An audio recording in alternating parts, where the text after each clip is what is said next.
On today's edition of the Locked On Eagles podcast, we're talking about the front seven as we continue our positional previews with Eagles training camp right around the corner. You are Locked On Eagles, your daily Philadelphia Eagles podcast. Part of the Locked On Podcast Network, your team every day.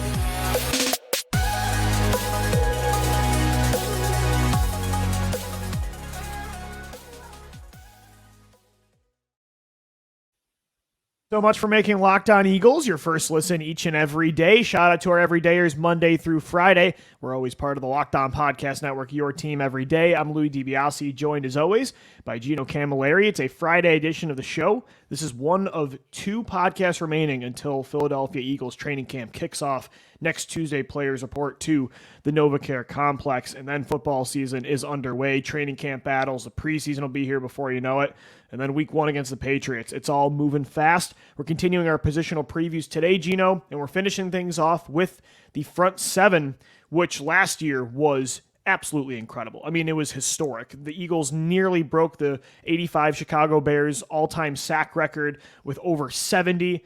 And this year, it's a different looking unit. They brought back a lot of players like Brandon Graham and Fletcher Cox, but you draft Jalen Carter in the first round as well as Nolan Smith. You bring in Kentavius Street, Moro Ojomo. You've got Jordan Davis heading into year two, Milton Williams in year three. It's a different looking unit compared to last year that had, Javon Hargrave, Robert Quinn, Linval Joseph, and Ndamukong Suh. It's a different looking team. What are you feeling expectation-wise? Are they going to be as good as last year? I think it's going to be hard to reach that 70 sack total, but it still looks pretty talented on paper. We were talking about this before the show started, that the defensive line is like that one friend that you had, that they always had the new iPhone. Yeah. Their parents always had a new car in the driveway. You go over, they have the nicest snacks in their house. And you're like, what? Like, we live in the same neighborhood. Like, how are you getting all this? And that's what the salary cap era is in the NFL, right, Lou? We're all playing with the same amount of money. The Eagles just find a way to continue to stack this defensive line in ways where you're saying you might have 2.5 starting units out of this group right now. I agree. And the expectation, losing Javon Hargrave is tough. I wouldn't rule out a reunion of Suh or Joseph come the end of training camp. We know Ndamukong is a mercenary. We know he's not going to go to training camp. He's going to show up when he wants to. But if you're going to go into this season with the group that you have now, I absolutely love where they stand. And I'm very excited to see how Sean Desai sets his ball of clay and how he molds this group, because you have so much creativity and so much multiplicity between all of these guys that they can do a lot of everything. And not any one of these players, let's say outside of maybe Jordan Davis and maybe Marlon Tuipulotu, that are true like 0-1 techs that are going to play right in front of the center.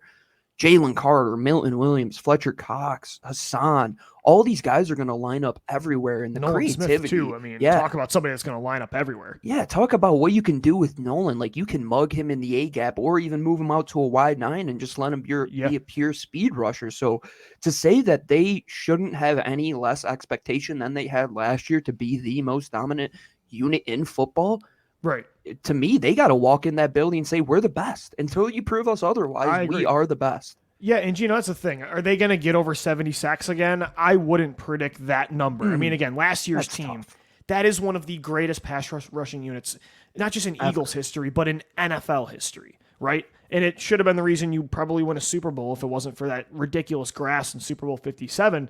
And so this year, I mean, is the floor a little bit lower because you're younger now? For sure, right? I mean, because Jalen Carter replaces Javon Hargrave. Do I think Carter is going to be as good as Hargrave? Carter is going to be as good as Hargrave, if not better, long-term? Absolutely. Will he replace that production instantly? Not sure about that. Nolan Smith coming in, he's a rookie. You replace Joseph and Suh, at least as of right now, with, younger players like Moro Ojomo, Kentavius Street. You're putting more on Milton Williams' plate and Jordan Davis. So the floor, of course, a little lower in that perspective. Also, too, because you never know when the drop-off could come with Brandon Graham and Fletcher Cox. So there's a little more question marks, but the ceiling is as high, if not higher. And, you have, to me, one of the best, if not the best, pass rushing duos on the edge in Haason Reddick and Josh Sweat. So you're always going to get to the quarterback in that way. So, yeah, I'm with you. I think the numbers might be different. The floor is a little bit lower, but this is still a top-tier pass rushing unit in the NFL. And you can make the argument they're still number one. And they should be probably heading into this year.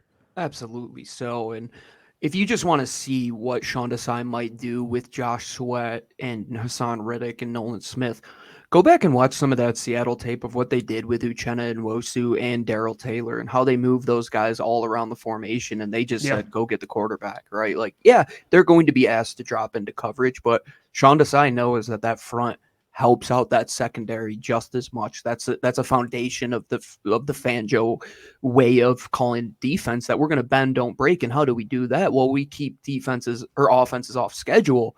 Yeah. Not only is that pass rush going to be important, but how does the run game turn back around? And I'm excited to see a healthy Jordan Davis right off of the bat, Lou. Yeah. He is going to be so instrumental to making everybody else be able to do their job. Agree. And we talked about this last year, but now he has a full NFL offseason under his belt. He took multiple reps last year, and you saw the drop-off when he was hurt versus when he was healthy. Now the kid's fully healthy. He's probably in the best shape that he's been playing-wise, and now he's got his boys around him and Jalen Carter playing next to him. That's going to be an exciting front, Lou. That why I'm so excited about this group as opposed to those post and Super Bowl teams of the Eagles is that how they replaced a lot of their guys was trying to bring in those Band-Aid free agent types, the Michael Bennett's, the Malik Jacksons. And those, brought back Vinny Curry. Vinny Curry, those didn't work all the time, right? Sometimes they did when you had Timmy Jernigan, but the rest of the time it didn't. You look at the youth that they have right now, Lou, even if one of the two of Davis or Carter doesn't work out, you're at least going to get top-level play from one of them in the long run. But right away, you are saying these guys are going to be the two foundational pillars and Nolan Smith of your defensive pass rush and your run-stopping defensive line for years to come. And they are going to be in a situation where they can just play free. They have veterans next to them that are going to help them positionally, figuring out where they have to line up. And at the end of the day, man, how do you get to these athletic quarterbacks? You get athletic pass rushers, especially on the interior. I don't want to have to deal with Jalen Carter and Fletcher Cox and Jordan Davis and all those guys that they're going to throw in there 60 snaps a game if I'm an offensive lineman. Yeah, and I think it really does rest on the shoulders, like how good this line can be. Because with Sweat, with Reddick, I don't think a drop-off is coming this year with Fletcher Cox or Brandon Graham, especially with the rotation. It's going to keep them fresh. They're both coming off the best. Brandon Graham, that was the best year I think he's ever had in his career from an efficiency perspective. Fletcher Cox, that was the best year he's had pass rushing since, 2018 when he had over 10 sacks. And so I think what you've got in those four.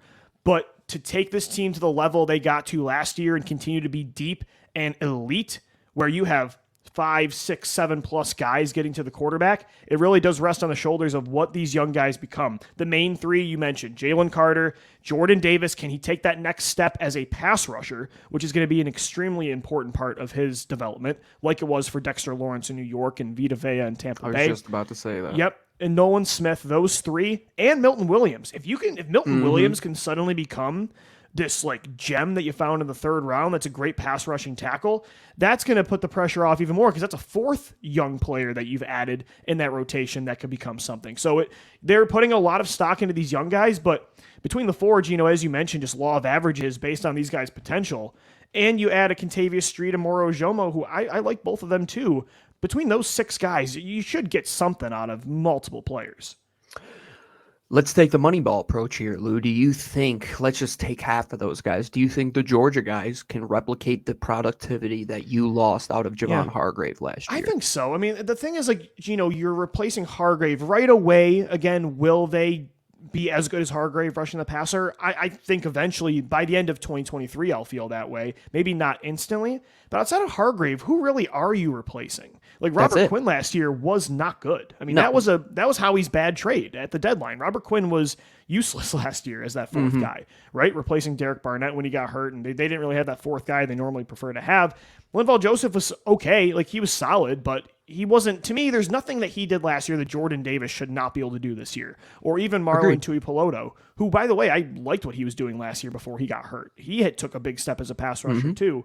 And then, Sue was solid, but yeah, I mean, like, Hargrave's the main guy to replace, but between Davis, Carter, and Milton Williams all taking a step this year, I think strength in numbers, they'll be able to replace it. And, eventually I think Jalen Carter is just going to be that guy. So, yeah, I will say eventually this year I'll feel like they replaced Hargrave. I think that's a good way to look at it and throw Milton Williams in that conversation as well. And I just want to finish talking about Jordan Davis because you mentioned a player, Dexter Lawrence. Let's say Jordan even becomes 75% of what Dexter Lawrence has evolved into, Lou. Right. You're still getting that type of player, which is so coveted. The run stopper that he already was last year. I'll take that. That's what you want in today's NFL, where you want to have as many guys doing their job and playing free. And how do you do that? Well, you want one guy in the middle who can take on two bodies and let everybody else do what they can. Jordan Davis, if he can get to 75%, even 75%, that's what I'm looking at, of what Dexter Lawrence is. And yes, I laughed at the Dexter Lawrence move way back when, but man, that's today's NFL. You want those guys that are quick, big, athletic, can take up two gaps and rush the passer. Especially in a lighter box era of football on defense. Yeah, I agree. Jordan Davis is, again, with Carter and Williams, those are guys that can replace Cox and Hargrave long term. But if Jordan Davis can be that player that you traded up for him to be, it changes really everything because of the style of player he already is as a run stopper. If he can turn into a guy that suddenly you can keep on third down on the field, man, this defensive line, Gino, is really exciting. I mean, there's so much young talent, and they are deep. As you mentioned to start the show, they basically have two starting lineups. Kentavius Street's like your sixth guy right now, and he had, 6 sacks last year for New Orleans? So, yeah, it's a really good situation to be in. How many of these linemen do they keep? We'll get into that coming up next right here on the Locked On Eagles podcast. And guys, today's show is sponsored by our partners over at eBay Motors, who've teamed up with Locked On Fantasy Football host Vinny Liar to bring you some of the best fantasy picks each week, all season long. Whether you're prepping for a draft or scouting the waiver wire, every week we're going to provide you players that are guaranteed to fit on your roster. So with draft prep underway for the upcoming season, let's see who Vinny has selected for us on this week's eBay's Guaranteed Fit Fantasy Picks of the Week. And it looks like, Gino, coming back around, if you're picking at, let's say it's a 12-team league and you got a snake, you pick 12 in round 1, first overall in the second round. Who are your options? We're going with Jonathan Taylor today and Nick Chubb, the Indianapolis Colts running back and the Cleveland Browns. And I think that's pretty damn good value. If you can get Jonathan Taylor at the end of the first round, who was ADP-wise 2 years ago, was a lot of the times the first overall pick, or at least top 3. If you want to still go with a running back early strategy and you say there's so many receivers, we're going to wait, go back-to-back running backs, I mean, Chubb and Taylor at the end of a first round is incredible value. When you're looking week 8 and you're saying, man, I need to find a guy to trade for. Yeah. And you look at that team and behind Chubb and Taylor is a guy that you can go and get him because that person already has 2 of the best running backs in football. And Lou, I'm not a big take running backs early proponent in fantasy football, but if you're going to get the 2 best, that handcuffs the rest of your league, man. Now everybody's going to be rushing to take running backs. The wide receivers easier. Might fall to you.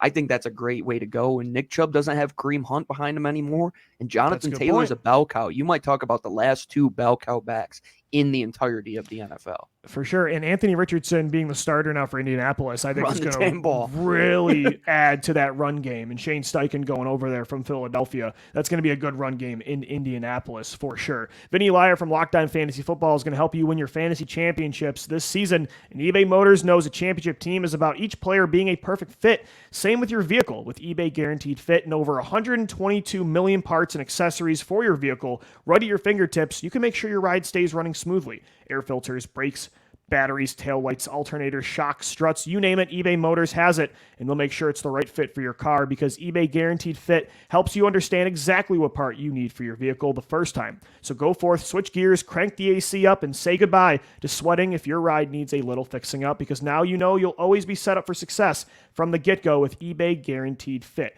Everything your vehicle is calling for is just a click away. For the parts and accessories that fit your vehicle, just look for the green check. Get the right parts, the right fit, and the right prices at ebaymotors.com. eBay Motors, let's ride. eBay Guaranteed Fit, only available to U.S. customers. Eligible items only. Exclusions do apply. All right, Eagles fans, we're continuing on this Friday edition of the Locked On Eagles podcast. Shout out to our everydayers. Monday through Friday, we're back 5 days a week with Eagles training camp starting up next Tuesday. Today's our last podcast when it comes to positional previews. We're talking about the front seven. We'll get to linebacker in segment 3. But, Gino, I want to keep talking about this incredibly deep, star-filled, youth-filled defensive line that we were talking about, and if they can replicate what they did in 2022. And I think we both think the ceiling is as high, if not higher, with, Nolan Smith now and Jalen Carter, Milton Williams in another year, Jordan Davis. The sky's the limit on top of the proven guys you've already got. Fletcher Cox, you've got Brandon Graham, Josh Sweat, Haason Reddick.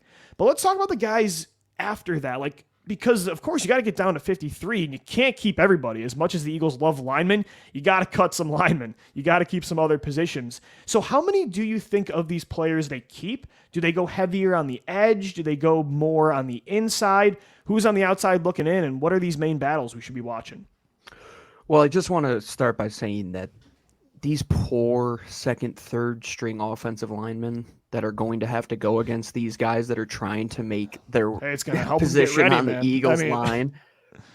God forbid. These guys are going to have a rough showing because, Lou, you get down the stretch, you're going to have guys like Kyron Johnson trying to make the roster. Both of the other Johnsons and Kyron and Patrick Johnson are going to want to make the roster as well. Moro Ojomo, he's going to want to be on the team, not just a practice squad guy.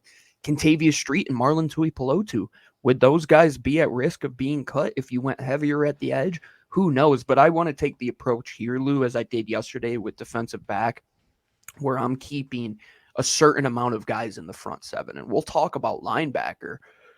But somebody on Twitter today, I was talking about safety, and they talked about the linebacker position. They said, don't be surprised if Ben Van Sumeren makes the roster. And I said, at the end of the day, if the 53rd guy is between an undrafted free agent linebacker that I don't really trust would make a team if there were better linebackers, or one of the Johnsons who you drafted and has produced in the National Football League. I'm with you on this logic. Take away position, Lou. I keep that guy 20 times out of 10, in my opinion.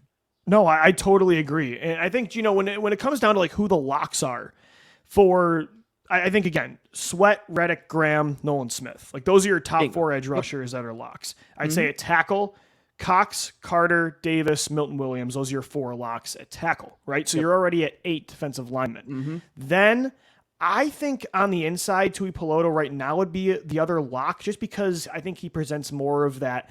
Is he a nose kind of like Jordan Davis? No, right? I mean, is he as big as Linval Joseph? No, but he kind of presents that other zero tech guy that you can use. So I would say Tuipulotu right now before camp starts is somebody I'm confident would make the 53.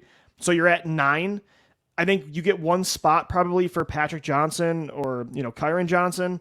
And then I don't know. It's maybe there's one extra spot for Ojomo, Kentavius Street, or I know everybody forgets Derek Barnett is still on this roster. I want him nowhere near this team anymore. It's annoying to me they still haven't moved on, but there might be 1 or 2 spots left for both Johnsons, Barnett, Street, and Ojomo. It's 5 guys fighting just for a couple spots. You have Kyron Johnson in there as well. Who is of course. Sure.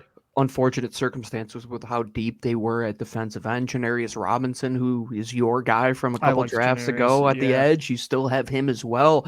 And that's the conversation, Lou. But I look at 12. I look at 12 being the number because Kyron Johnson and Patrick Johnson both were key special teamers for you last year. That's a really good point. Yeah, that's a great point. They are going to make the roster, in my opinion, especially because they drafted both of those guys and they had vested picks in them.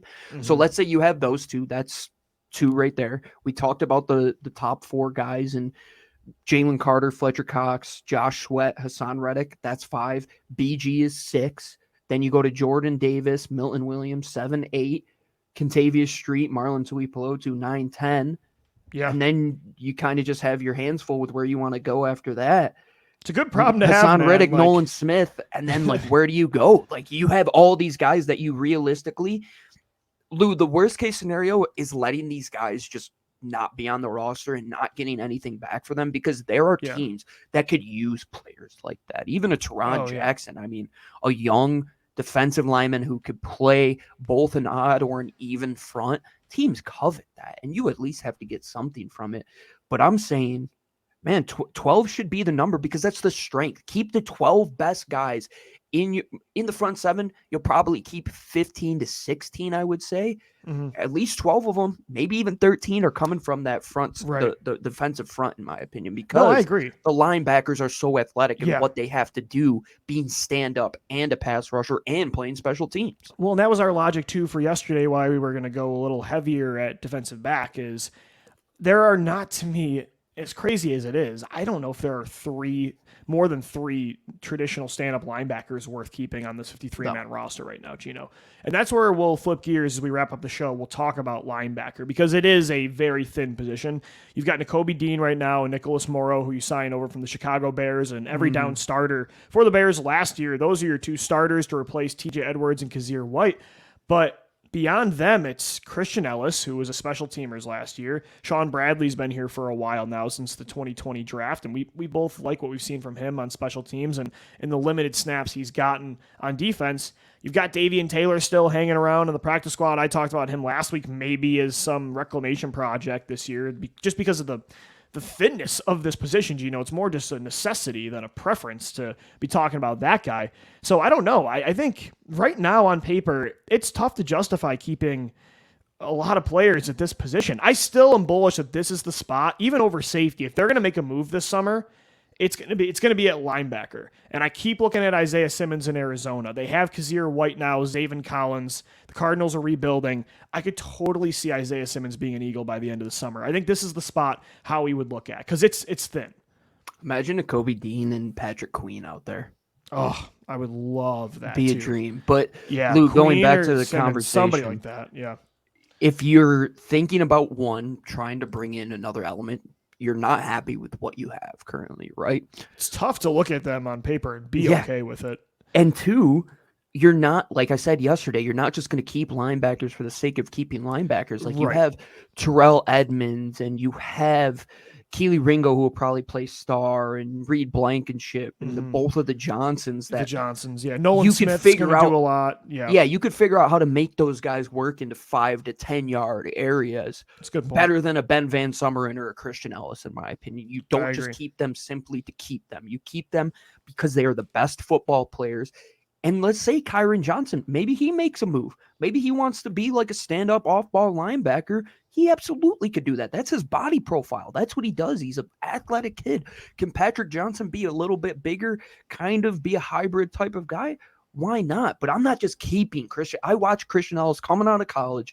He's so robotic. He's the Nate Geary. Like, you're not just going to keep another Nate Geary just to keep this guy because you don't have anybody else. You can't get stuck in your way in that position. And without a doubt, Howie Roseman is leaving no stone unturned, because there's going to come a time in training camp where these teams are trying to get rid of a veteran linebacker. And we know that the NFL doesn't like to really pay these guys. They're going to have much money. It's the running back of defense, Gino. And that's the thing, is like, you don't want to just keep Christian Ellis for the sake of keeping a linebacker. You don't, man. Sean Bradley, Davian Taylor, same logic. It makes me want to cry. But I will say, you are going to have some normal, like traditional linebackers on this roster, because if Nakobe Dean or Nicholas Moro go down, you have to have somebody. So that's the thing. I mean, the health of these guys, Moro and Dean especially, you're really banking on that for the 2023 season. But, with all this being said, I'm still not really concerned, because it is linebacker. And even in the years where I thought the Eagles sucked at this spot and it just looked awful, it never really caught, like, even the years Nate Geary was out there, and I don't know, Alex Singleton, I mean, the list goes on and on. Zach Brown, they were still always competing for the playoffs because it is really the running back of defense where it's a position that it could hurt you, but I don't think it can really ever kill you, especially when you're in a situation like the Eagles are right now, where this position is sandwiched in between an elite defensive line and an elite secondary. So Casey I'm still like Matthews not could kill freaking you. out. Casey Well, Matthews yeah. is a linebacker. That might be. But a that's little back tough. in the day. I think it's really different. And the other reason I'm not concerned, I think Nakobe Dean's going to be a star, and you really only need one stud linebacker in the NFL now. And especially the way that I believe Sean Desai is going to call it. Like, he's going to Yeah. allow the DBs to be just DBs. Right, He's going it's to gonna be DB interchange heavy. those guys. I think what you said yesterday, that they might just play a single linebacker at times. They did that a lot last year with that penny front where they ran five during the guys Jim up Schwartz front. era, Gino, they did that most of the time where Nigel Bradham was your only linebacker out there. Yeah. I mean, the year they won the Super Bowl, Michael that Kendricks might was be like barely Jim out there. Schwartz's best coaching trait is that he's not I just agree. going to put guys out there just to put them out there, right? Like, if he's like, I got one backer I could trust, I'm going to figure it out the rest of the way. And that's what Sean Desai, I think, is going to be very good at Gino, trying to figure out as well. It puts a little more pressure on the safeties to be good this year, though, for sure. Well, yeah, I mean, the whole middle of the field, Lou, somebody has to step up, right? Yeah. Because you talk about TJ Edwards and Kaiser White, you take away anything in 5 to 10. You talk about CGJ and Marcus, they take anything 10 to 30 yards out. The middle of the field was well protected for you last year, and now that's going to be a big element, and offenses look to dominate that area. If it could kill you, Lou. I mean, in the passing league, it absolutely could kill. In a running-based league, I think you could get by. But in a passing league, it'll be evident, man, if you're out there the first time against Darren Waller and you don't have a linebacker that can run with this guy, and he goes for 12 catches for 160, we might be changing our tone on this conversation a little bit. But at the same time, you have to believe that the evaluation of these second-year players is going to be easy. That these guys are going to earn their place on the roster, and not just earn it, they're going to be key components, because we're talking about Nakobe, we're talking about Jordan, even on the offensive side, Cam Jurgens, like all of these recent draft picks for Howie Roseman, they got to work out. They have to. It ultimately comes down to the youth. We know what the veterans can do. How's the youth going to come around? I think they are going to love life on that defensive line and that front seven as a young player, because I know Fletcher Cox, I know BG, I know Josh, I know Haason. They're going to be in the right position. I just got to do my job. And that's what I would say is the ultimate takeaway from our positional preview, is that when we talk about what is the biggest question mark for all of those areas, the one thing that you can't do is be that player that you lose because of. You just have to be a guy that this team can win with. And like you said, when they were competing with the Zach Browns and even Nigel Bradham's the only guy you could put out there, at no point were these guys like guys that you were losing games because of. And then all of a sudden Nate Geary goes out there and you're like, okay, we got to get rid of this guy. You just can't be that bad. It's interesting. I mean, you make a good point about the youth. And because after the Super Bowl in 2017, you really didn't take this approach. You kind of kept running it back with veterans, bridge players, the Malik Jacksons, and as we mentioned, the Zach Browns and Golden Tates. So Mike Wallace, they really didn't go young. But you have to really take one or the other approach. Once you pay a lot of your core, you pay your quarterback, you got to go cheap in free agency or you got to go heavy on the draft. And this time around, Howie Roseman said, we're going to go young on both sides of the ball to replace a lot of these veterans that go get paid after a Super Bowl run. And while there's more question marks with that based on just lack of experience, I think this approach is better because there's way more talent. Because yes, all these players you mentioned in these positional previews, do a lot of them, like you mentioned, Cam Jurgens and Nakobe Dean and so many of these picks, do they have little to no experience right now? Sure, but the sky is the limit, and that wasn't the case, after 2017. And so I think it's exciting for sure. And, there's so many of these players that, again, you got to bank on at least a good amount of them are going to be good players. And they still have a veteran core and a damn good quarterback and weapons to, you have a certain floor with this team. They're still going to be elite. And then these guys can really be the ones that take them over the top and be like the complete roster they were last year. The thing about post 2017 is that they were trying to replicate what they had already done. Whereas I get it. I mean, I totally get it. With this defensive line, Lou, I think they're being very proactive. Like they knew what they did last year, but they know that they have to one up that. Teams are going to be ready and prepared to take on this Eagles defensive line. They didn't have a Nolan Smith type of player last year in the rotation, but beyond Haason Reddick. So yeah, they're trying to, totally switch it up. Yeah, and you have to, and that's the National Football League, and I love the approach that they're doing here. And even taking that Nakobe Dean pick, Lou, that might be the one selection in all these drafts. We're talking about like Heisman Trophy winners and Devontae Smith and Jordan Davis. But then you look back, and in 6-7 years, we could say Nakobe Dean is a multiple-time Pro Bowler. He leads the team in tackles 4 out of 6 seasons. He's your ultimate coverage piece, and he is just the heartbeat of this defense. The kid has the green dot. Man, he's going to make this thing click, and if Nakobe Dean works, the front works, the back 7 works, the whole defense works. I agree. And Nakobe Dean last year didn't play a whole lot, but when he was out there, you could tell they've got something here. Pop. Yeah, so it's going to be fun to see how he commands this defense this summer. Next Tuesday, it all starts, Eagles training camp. We've got another show for you. Monday, we're going to do our pre-camp 53-man roster predictions. And then Tuesday, we start to recap training camp practice right here on your daily Philadelphia Eagles podcast. Locked On Eagles is always part of the Locked On Podcast Network, your team every day. We're going to sign off for today, though. For Gino Camilleri, I'm Lou DiBiase. As always, thank you for downloading, thank you for watching and listening, and let's go Birds. Fly, Eagles, fly.